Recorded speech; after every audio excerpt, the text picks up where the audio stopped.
perhaps one of the most misunderstood subjects in business. Leadership has nothing to do with rank. I know many people who sit at the highest levels of an organization who are not leaders. We do as they tell us because they have authority over us, but we do not trust them and we do not follow them. I also know people at low levels of organizations that have no formal authority, but they've made a choice. The choice to look after the person to the left of them, the choice to look after the person to the right of them, and we would trust them and follow them anywhere. Leadership is the awesome responsibility to see those around us rise. Every one of us, can choose to be the leader we wish we had. We lead our teams and we can lead our clients when we decide that we will do everything in our power to see them rise, to see them achieve their ambitions and their dreams. And this is what servant leadership means. I serve your dream rather than you serve my bottom line. And it's totally fine to have financial goals. It's totally fine to have metrics, because that becomes the proof of value that somebody wants to give you their money because they believe in you. It is proof positive.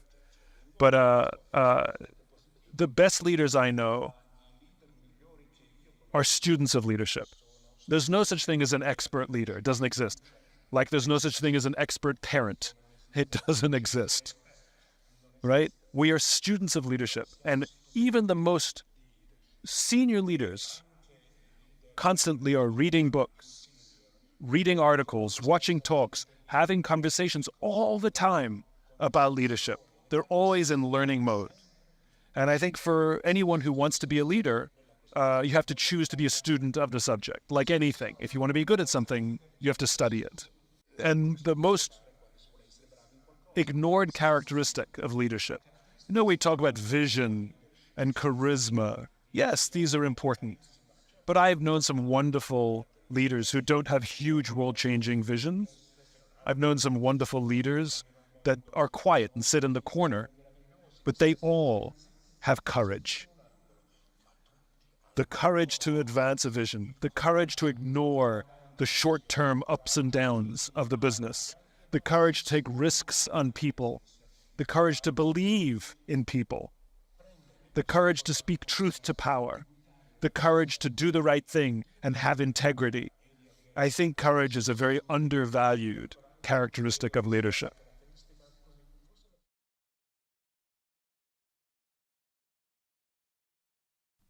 Leadership. Why it's needed, what it actually means, and how it affects us in today's time. Princess Power Hour Podcast. Let's get going. Get ready for power. Prince's Power Hour Podcast.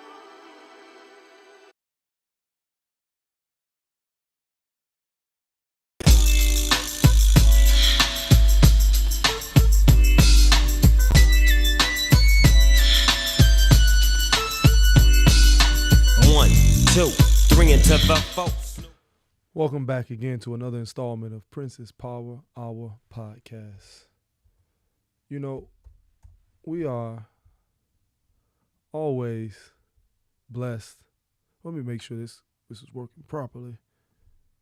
Mic check 1 2, mic check 1 2. Yeah, that's better. Make sure the sound is what it's supposed to be. Yeah. All right. There we go. Now we rocking and rolling. So, welcome back to another installment of Princess Power Hour Podcast, where we're here to have edifying, intelligent conversations that, in my humble opinion, push us in the direction of action, push us in the direction of understanding, but also creates a dynamic where we can take these truths and do something consequential with them. We had a conversation. First and foremost, giving all honor and praise to the creator of the heavens and the earth, our ancestors, and all those who have paved the path that we may walk with the understanding of what our life's purpose, mission, and the responsibilities that are inculcated in that. Giving honor to those. May peace be upon all those who have sacrificed their life so that we may know and we may do. Now, the title of this particular installment is Leadership. What's its purpose, and is it necessary in this day and time? And this is a conversation that we've been having for a while, relative to what leadership is, why it's needed, if it's needed, and obviously we've already established that it is needed, but how to get the most out of who you are as a leader and what needs to be done if you need to lead. And remember, anybody can be a leader because anybody can be a servant. And we have a convoluted misunderstanding of what leadership is because we have been, acculturated in a society that makes us feel that the fabricated, mythical depictions of leaders is somebody who are perpetually served and that people are at their behest and for their personal benefit. And that's so far from the truth. To serve the greatest idea, which is the advancement of those around you, those who you are responsible for, and even more importantly, your own self, your own well-being, and the responsibility of those who come from your lineage. To take on that mission and to understand it and to do what is necessary, that it may not just benefit you, but benefit those around you.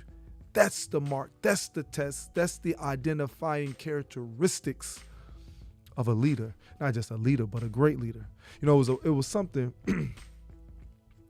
that when I played the first clip, it was centered around business, but business is the human, there's the activity of human life and endeavor. And so all things are business, or whether it be financial, monetary, whether it be family, whether it be marriage. What do I mean? That there are functions, responsibilities, roles that are inculcated into a thing or a existence of a paradigm of our people and how we operate in it. And if we avoid those responsibilities, those obligations, those rules, those roles, we are not just at a deficit, but we are at a severe deficit. And a lot of times we are unable and incapable of coming out of that.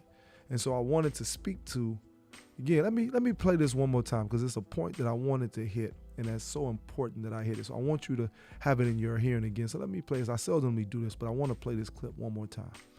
Leadership is perhaps one of the most misunderstood subjects in business.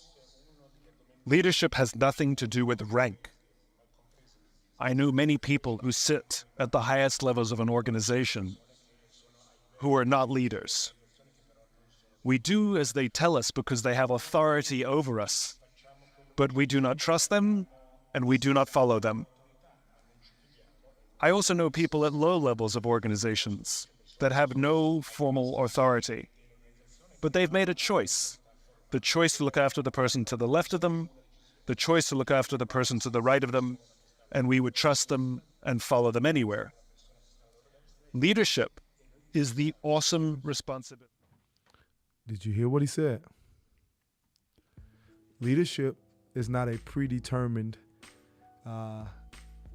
qualified position. It is those who take the responsibility and own it with the seriousness of that the task demands.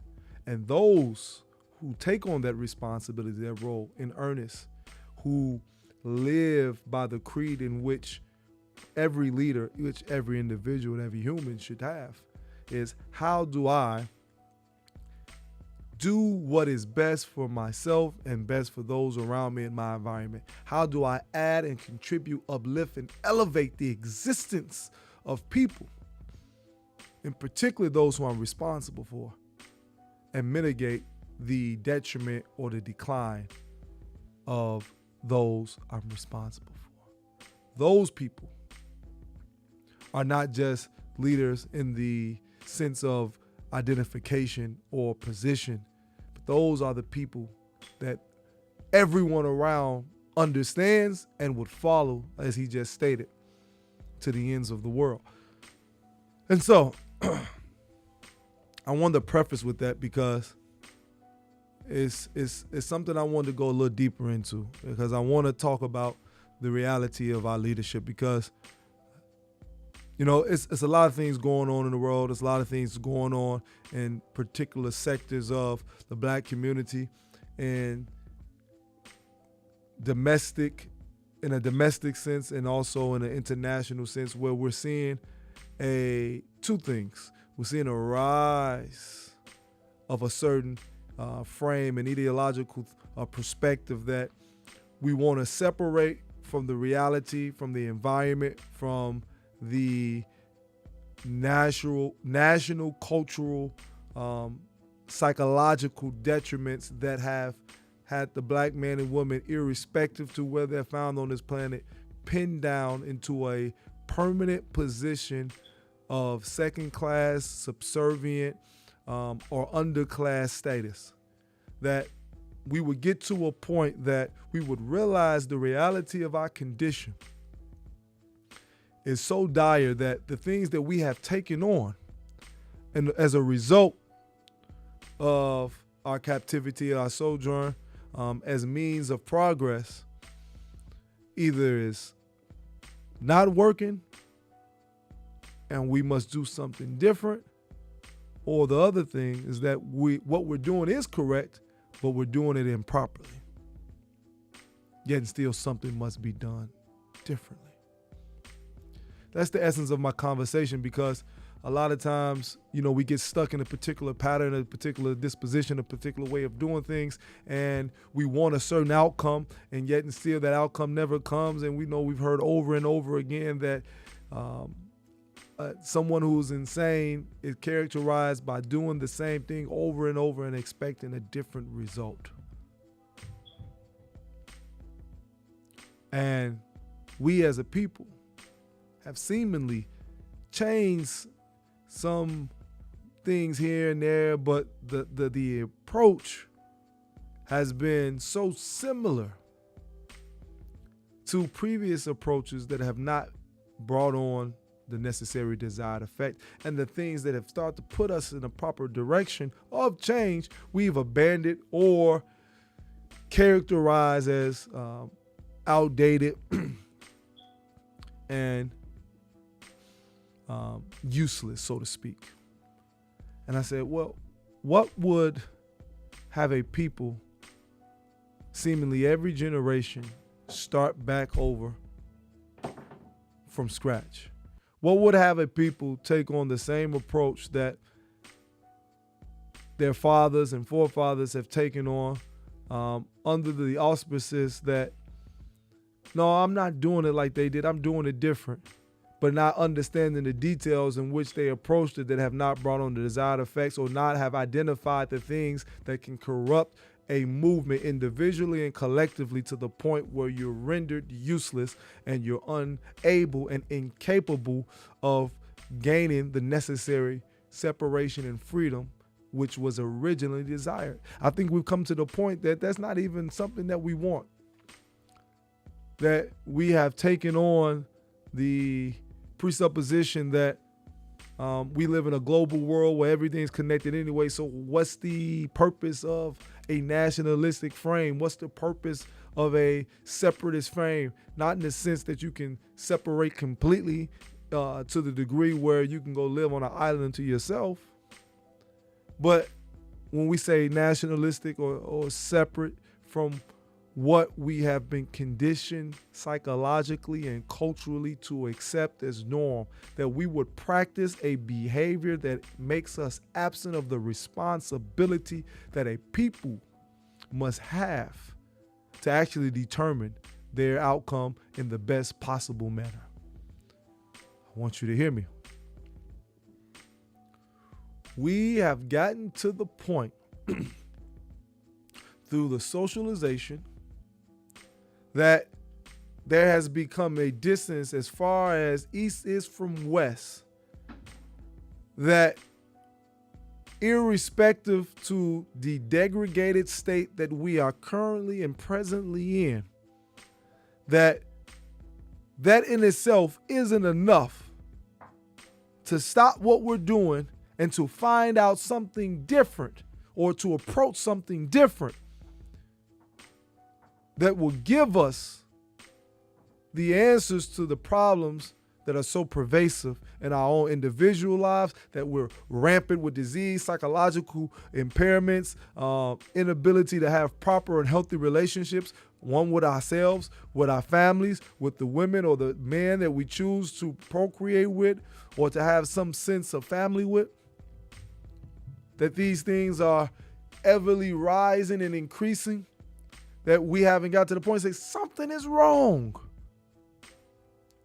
Something is disproportionately out of place, that we have come to accept a reality that we, in our own believing intelligent fashion, have accepted a skewed, marred perception of what it actually means to be a people that have the ability to self-determine their reality.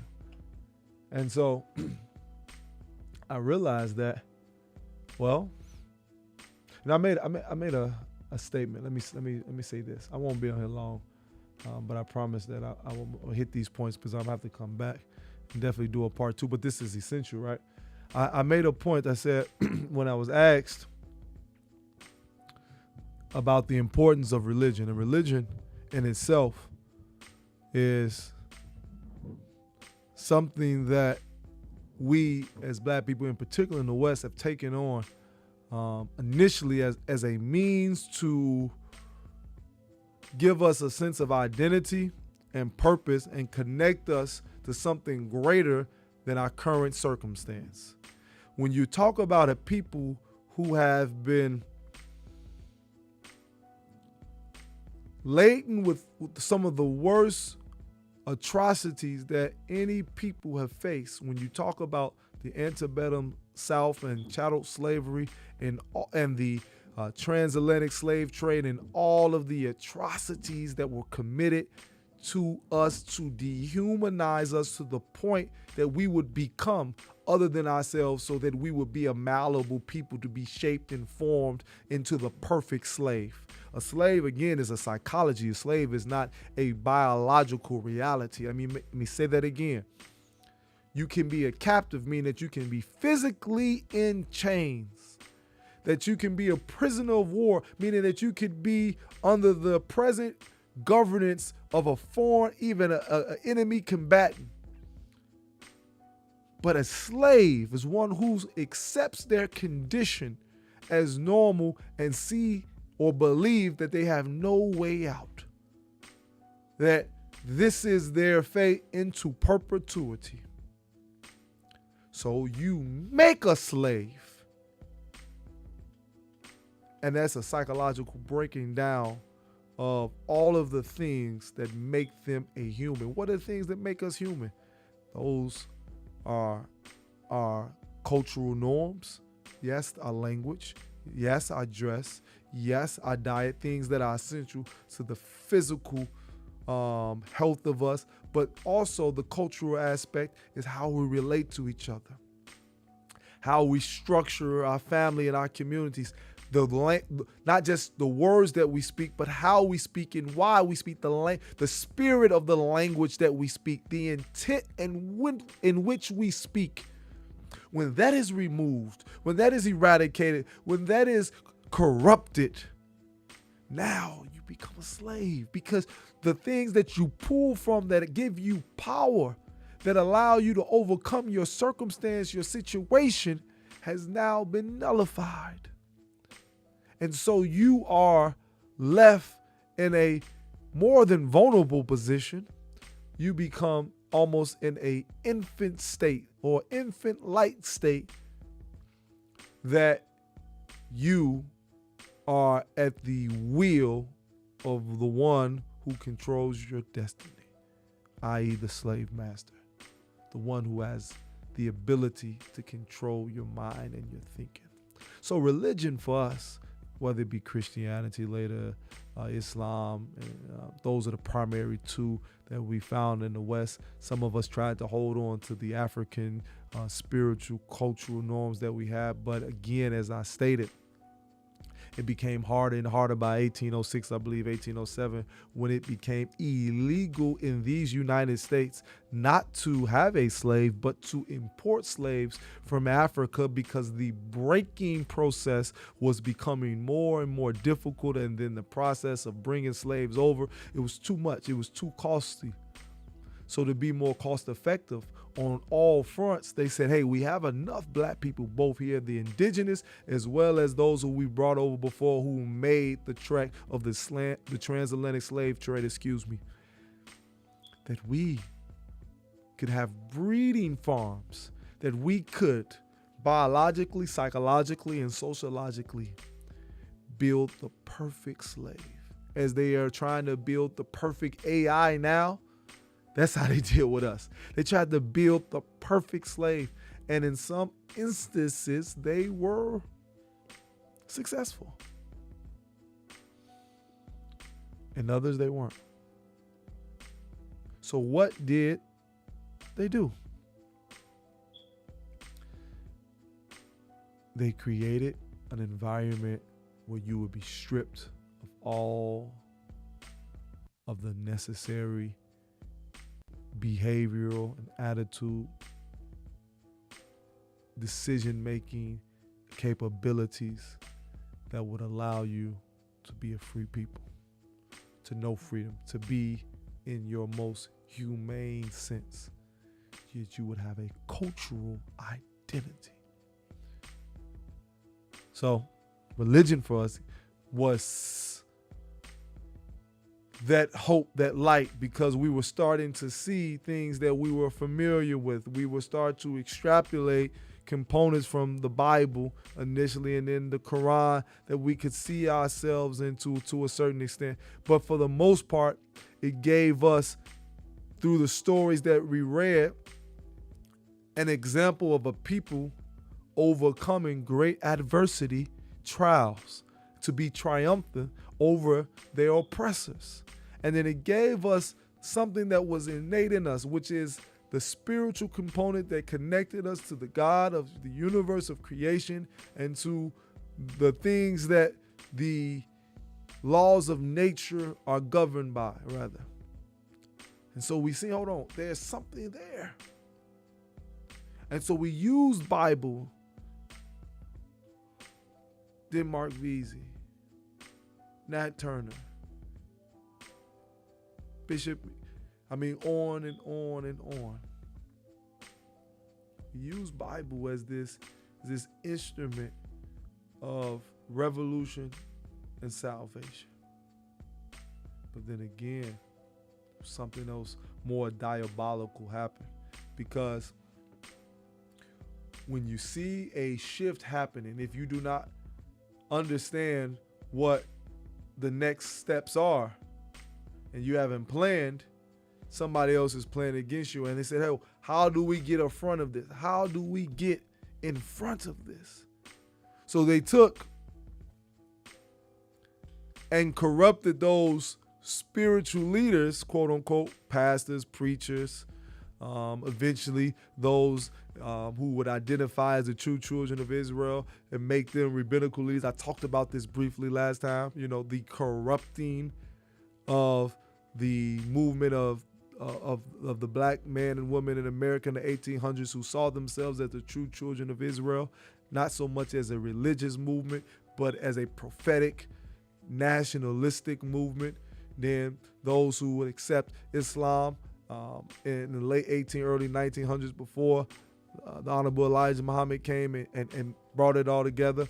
But those who started to see, okay, it's something there, they put and corrupted or developed these, because we're still talking about the reality of those who were made slaves, who were bred, who again have been to, in a sense, a lot of us were waking up, even those who went through that horrendous process, who were the byproducts of that, were waking up, because naturally who you are can be awakened even in the worst circumstances. But if there's not a continuous environment and language being spoken into you, and a connection to something greater, you will fall victim to the dominant environment in society, and then that conditioning, that nurture would overrule your nature. Because even your nature has to be nurtured in a way that brings it to the forefront, that allows you to live in which the way you were properly oriented to live.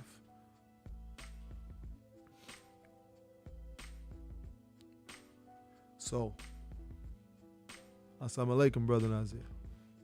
So the reality, because this is about leadership, right? I want you to hear this. The reality is that they started working on those who would be in front of the people. And then those, how did they do that? They first broached the situation in a way that they would try to persuade, convince,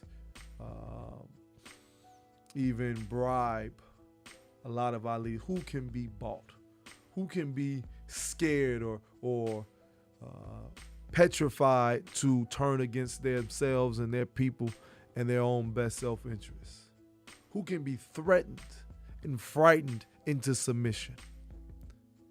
And then those who they could, they did. Those who they couldn't, they had to find out other ways. They had to see how protective were the people of this person. Could they kill them and get away with it? Or could they create a scenario where it was perceived that it was a accident, or it was some type of inside job that allowed them to keep their hands clean? Does it sound familiar? We would see this over and over again be played out even to this very moment.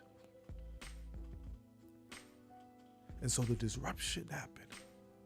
Leadership was being compromised here and there, right? You're having this man who initially, when you first heard them speak, he was like, this is the truth. I know what he's saying is true. I believe it. And the way he speaks the truth, I can tell, I can feel that he is genuinely connected to the words that he's expressing, and he wants what he is expounding upon for himself and for his people.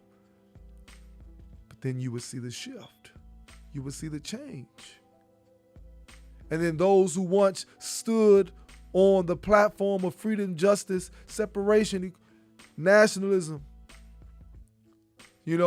a level of empowerment for themselves and for them people, were now speaking a different language.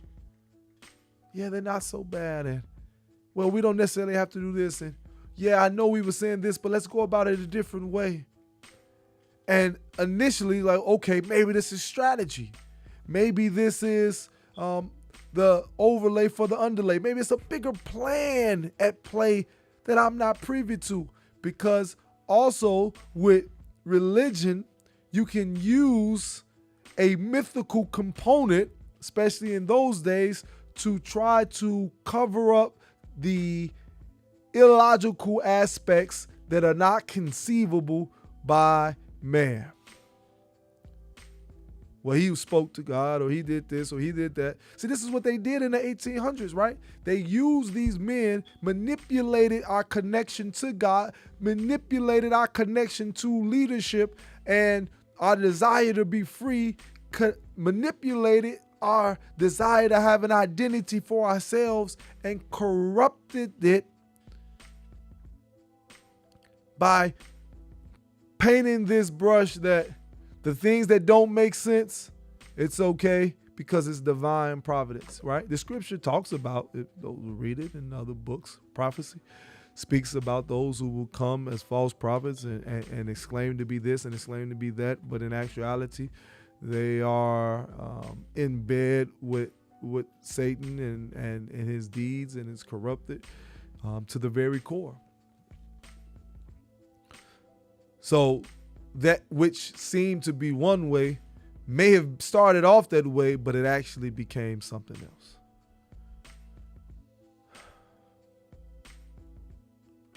We now seeing movements go one or two ways. We're seeing those who can be bought, be compromised, be frightened and scared into submission, take a different route, and people after a while started to identify the hypocrisy and the compromising of that particular person and say, oh, this is not something that is authentic to the plight of those of us who were former slaves. And so now they start to be in a more dejected state. They wasn't responding in the same way. They're dispassionate about their freedom because, again, they're giving their hope to something and then let down. And then on the other option or the other side is those who could not be frightened, could not be bought off, could not be compromised, were killed, and were killed in such an egregious way that they would leave such a bitter taste in the mouths of those who seen or followed or responded in a like way to those who were facilitators of that change and stood on their square, so to speak, that if that's the outcome, we dare not take that path. It's the old premise that we spoke about before, how they corrupted the man and put enmity between man and woman, that she would become distrusting of her husband and would train her son, the male child, to be a self-effeminizing and disruptive force in the black community, because to be masculine, to be principled, to be driven, to be on the square of that I will not live unless I live the life of a free man. I will not die on my knees. I will not live on my knees, but will die on my feet, excuse me. Those were killed, and they were killed in a way that the whole groups of people would see to watch and witness the atrocity, where as a form of protection, you can't blame my woman, that I don't want my son to die in such a manner. Hell, I don't want him to die at all. I want him to be treated and beaten the way that I've seen other men get beat when they stood or have taken a position that is in opposition to the slave master. So let me form a psychology in him that he is far removed from the possibility or the propensities of being a freedom fighter. But that energy is naturally in us, so we have to exert it somewhere. Fast forward what you see now when you look into the black community and you see those who are perceivably causing harm and disruption and dysfunction in the black community to one another. It's a frustration and built up pain and anguish and resentment that they have been conditioned for hundreds of years that they can't take it to their open enemy, so they have to place it on the thing that is closest to them, that they know that they can get away with, and that's one another. So you see a psychology where now leadership is not trusted. But it didn't happen so quickly. It didn't happen in a vacuum. And so you have leadership that is, even in its natural progression, without the necessary direct involvement by the enemy, at least initially, be consciously oriented, and I mean consciously, by particular groups of thought that will now say, okay, what is the best course of action? Well, we got to find out. We can't beat them. They're undefeatable. How do we fit in the system? That's the integrationist disposition. How do we fit within the cycle and the system of America?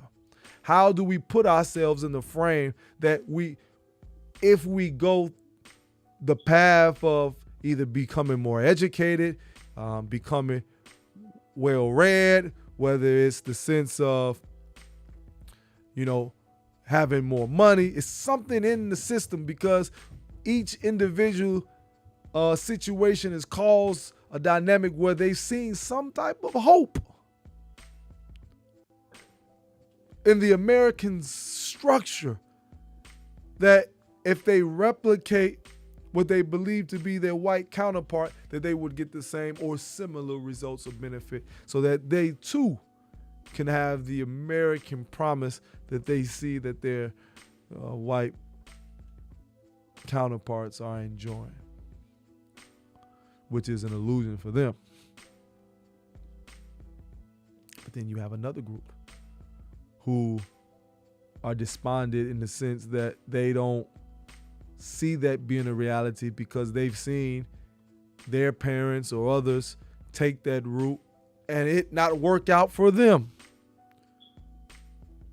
And so you get the nationalist and separatist frame of thought. But what do you have with that? You have, again, the enemy working on the minutia of our non-conscious, subconscious frame that still keeps us unable to move to a point where we can really see ourselves free. Acculturation. I want to read a definition.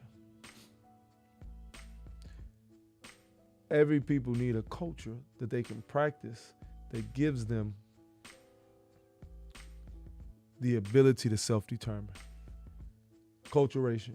The cultural modification of an individual, group, or people by adopting to or borrowing traits from another culture.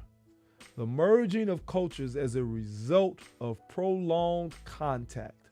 The process by which human being acquires the culture of a particular society from infancy.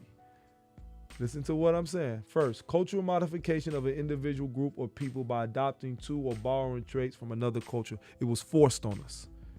And then we seen it as a means of safety and salvation because our inability to forego our own cultural norms was a sentence of death. So to avoid death, we had to take on the cultural traits of an enemy. The issue with that is the cultural traits of our enemy does not fit. It's like a man who wears a extra small shirt, but he's 300 some pounds. It does not fit. So the Western cultural practices does not fit the black man and woman. Even those who were born in the West, because when you talk about Western society, you're talking about a European thinking and contextualization. And it has become so perverse and so riddled with all of the errant thinking, murder, mayhem, conquest in the most savage sense. See, that's not your nature. These are the things that they came and say. It's an axiom that the way a thing comes into existence determines its nature. How they came into existence produced the nature in which they have. You don't have that same nature. So it's not who you are. Yeah, you can emulate, you can imitate that nature, but naturally it's not who you are. But through acculturation,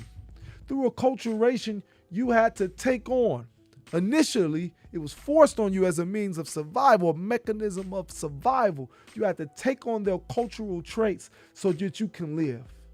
But what happened is the other part, the merging of your culture or the adopting of that culture as a result of prolonged contact that it becomes so common that irrespective of your belief in Jesus, you celebrated Christmas. Or even if it matched up December 25th, you celebrate. You celebrate Valentine's Day. You celebrate Easter. You celebrate Halloween. It don't matter. Whatever is going on, you celebrate it because the continuous prolonged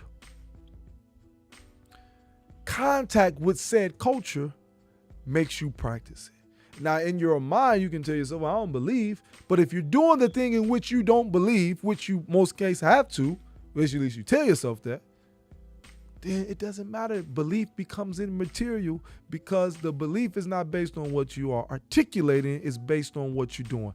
I promise you, if you bear with me, you're going to see where I'm taking this thing. The other definition, the process by which a human being acquires the culture of a particular society from infancy. Meaning that At a certain point, it became who we are.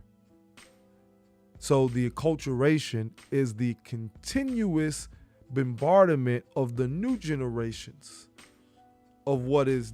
So why do you have to acculturate a child if they don't know anything else? You have to acculturate a child against his nature. See, our culture is the essence of our nature. It should be, rather. And other people's culture is the essence of their nature. It is the collective history, diet, relation with their geology, with their genealogy, with their sociology, with their psychology, and with their theology and their biology. That is the core factors that produces culture. So your culture should address all of these things. Your culture should address what is most optimal nutritionally, what's most optimally when it comes to social engagement, what's most optimal when it comes to your economic development and what you have to do, what is most optimal geologically, what's most optimal on and on and on. So all of the aspects of human endeavor, your culture addresses that. So it is produced by the reality of those things. So when you have a culture that is not optimal for who you are as a entity, your nature tries to kick in to revert back to what is most optimal. It's only so long that you can feed a people chitlins and not say, well, I'm just not giving me help. Let me try. You just gonna buy what you think is happenstance, try a piece of fruit and see how it responds. Oh, this makes more sense. Or eat some vegetables. Oh man, I kind of like the way my body feels. It's lighter. But left unto your own way, naturally, you're gonna revert to back what you are. But that's why the acculturation process is important. So even though you have a child who may have personally never experienced it, based on their DNA, based on their nature, they're going to revert back to what they are, and they're going to find their way home, so to speak. So acculturation is important, even for this day, that you continue to be bombarded with a culture that is not of your nature, that is not to your benefit, that's not advantageous to you. But then there's this dynamic of nature and nurture, and you start to fight back. And so what do? You create a subculture. A subculture, in essence, is our attempt to rid ourselves of the acculturation process, but not address all of the components to actually create a culture that is of your own. And so a subculture becomes a coping mechanism, the best way to put it, a ego pleaser more than a remedy for the illness and pathologies that we suffer from. So it gives us the semblance of revolt, revolution, but is actually just a protest. Revolution is the overthrow and the removal of said thing. Protest is to have a thing be changed or altered slightly to give a certain level of ease or to allot a certain benefit and privilege that was denied. But the system in itself is not the issue. It's just this particular aspect of it. That's usually what people protest. They protest a particular thing, not the thing in totality. And so subculture addresses certain particular aspects, but not the thing in totality. We have a complete issue and problem when it comes to the slave psychology that we've been acculturated in. Subculture, a culture derived from another culture. So something that is still comes out of something else. So when we as black people in America or in the West, and even in Africa, based on the imperialistic ways of our enemy. That's why you go to Kenya and you go into their legal systems, they still wear white wigs, as if the British Parliament and way of governance is in power, and they are. Literally, but also psychologically. Same thing in other African nations where they hold on to a lot of their imperialistic traits and cultural norms of the European nations that once governed them. Seemingly they still do. But in particular in the West, it is something that is derived from a culture. An act or instance of producing a subculture. An ethnic, regional, economic, or social group exhibiting characteristic patterns of behavior sufficient to distinguish it from others within an embracing culture or society. Let me say that again. Is certain patterns that is sufficient enough, not complete, but satisfying enough to the observable eye, not the critical and detailed meticulous eye, but to the observable eye, sufficient enough to pass as a different culture without actually being a different culture. Because when you look at the essence of it, it's still rooted in the current society, and not just rooted, it's embracing it. That's why when we created hip hop culture, which is in all essence a form of resistance towards the power to be, it cyclically came back into us participating in it. And so all of our energy that was to separate from or to be a resistance to the dominant society now has us not just participating in it, but promoting and promulgating the very thing that was done to us, we do to one another in even a more egregious state. We were protesting, we were revolting, we were creating forms of expression to resist the police brutality, the disadvantage economically, socially, and all of the harms that were caused to us as a people, particularly in the inner cities. That was the essence of hip hop. That was the revolt. But because components were not taken into account and it was very individualized, what happened? Now hip hop is the main promulgator of drug abuse, women abuse, the mentality of taking advantage of our brothers, and even when you get outside of the realm of the music, because sonically there are other options that we consume, but what's promulgated, was promoted, and was pushed, and what makes the money, which makes a lot of us pay attention, is the degradatory aspects of the music and of the culture. So that subculture, which we said we were creating our own culture, is a subculture because, again, it plays right into us embracing the culture that we said that we was revolting. I hope you understand what I'm saying.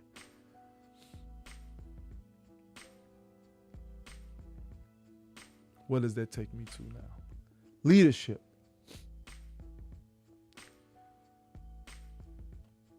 This generation have had some of the greatest examples of leaders, of men and women who have put forth not just a valiant effort, but a critical blueprint and plan that will remove us from our current condition. We got the most honorable Elijah Muhammad.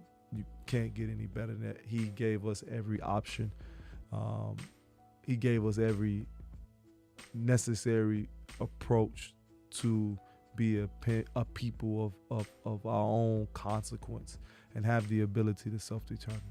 You look at His Excellency Ben-Ami, the things that he brought into our conscious mind about culture and the environment and the ecological systems and the sociology and the dehumanization, a book that he wrote 20 plus years ago, and the reality that we're living in today's time with the advancements of artificial intelligence and what it's doing to our people. Matter of fact, that book might have been over 20 years. So he's been gone, 2015, Oh man, so he almost 10 years. Oh yeah, 2014. 10 years this year. So yeah.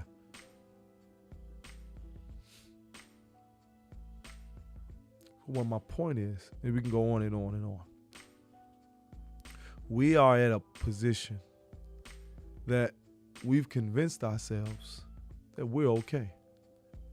That we don't need change, we don't need leadership, we don't need people with the boldness and the audacity and the creativity and the imagination to change our circumstance and to move us out of what we've been practicing as normal behavior, saying that it hasn't benefited us. We need more education. The education hasn't served us, and we still haven't even controlled our education. But you do need education. You need to be educated. But what kind of education do we need? We still fighting each other on that. We need to control our own food. You're absolutely right. We need to eat the right foods, but yet we still don't own and prioritize the owning and cultivating and growing of our own foods. We've made strides here and there, but the majority of us are still reliant on the dominant society. And we can go on and on and on.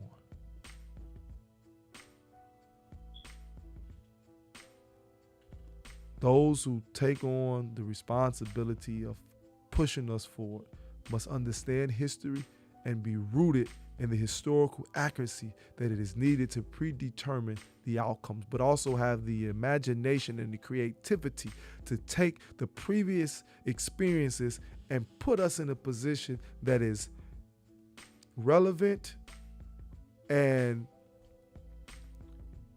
appropriate for the current time that we find ourselves in today. And that is the difference between what we need versus what we have been given. And a lot of what we hear is the same old.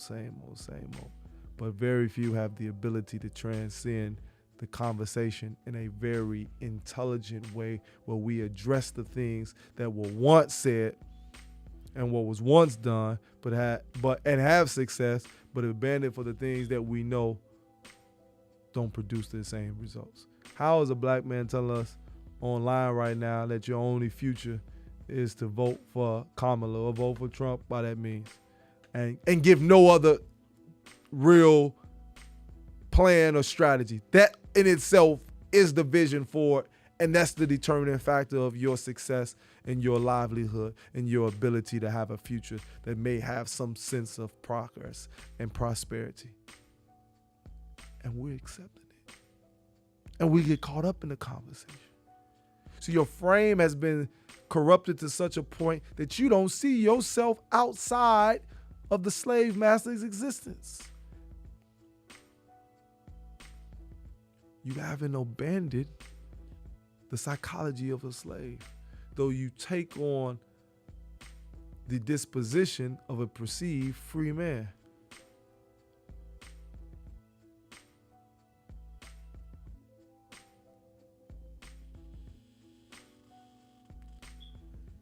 There will be a part two, and it's so much I want to go further in, but I said I'm gonna keep it within the hour, and some other things I got to do this evening. But I wanted to come home and start the conversation. I've been out all day, but I wanted to start the conversation because it's so much, and I had notes I didn't even look at. This is all just what's inside of me, but it's certain things I do want to hit, and certain points I want to talk to, because the next portion I have to address my community and what we're going through right now in Israel, and some of the factors that are at play, and how we approach this thing in the most intellectual way possible. And as a topic, because of the great love and respect I have, I don't want to ever have the conversation inappropriately because of the leaders and the men and women that have sacrificed, but that who knows what must be said and refuse to say it out of fear or perceived disagreement is more of a coward than that who does nothing at all. And so I can't afford to be a coward. My life was not created. I was not poured into to ever hold any position that even resembles a cowardice disposition, and I won't start now. And I don't do it for the ability to be heard or to be aggrandized, but I do it because I know that the truth must be spoken and the plans must be explained so that we can have a reality that is not likened unto a people who's free, but who's actually free. And so the ability to self-determine, the ability to not fall victim to the acculturation and to practice a subculture as a mechanism of coping. In actuality, we could create something. We've already started the process of doing for self, and it's time to be more reliant on that than ever, because we are coming to the point where you're not going to be able to rely on the American government, the Israeli government, the British government, or any of these European governments that we once were able to find substance from. Now, you can stay wherever you are, but if you don't learn how to be an independent, consequential people of your own and know how to work together and function together with the mind of really being sovereign and self-determined and self-independent, then we'll never know a future. And the generations that would benefit from our toil, our sacrifice, our hard work will never be the recipients of it. So with that being said, I thank you for listening. I leave you as I greeted you in the words of peace. Shalom alaikum. Assalamu alaikum. Peace be unto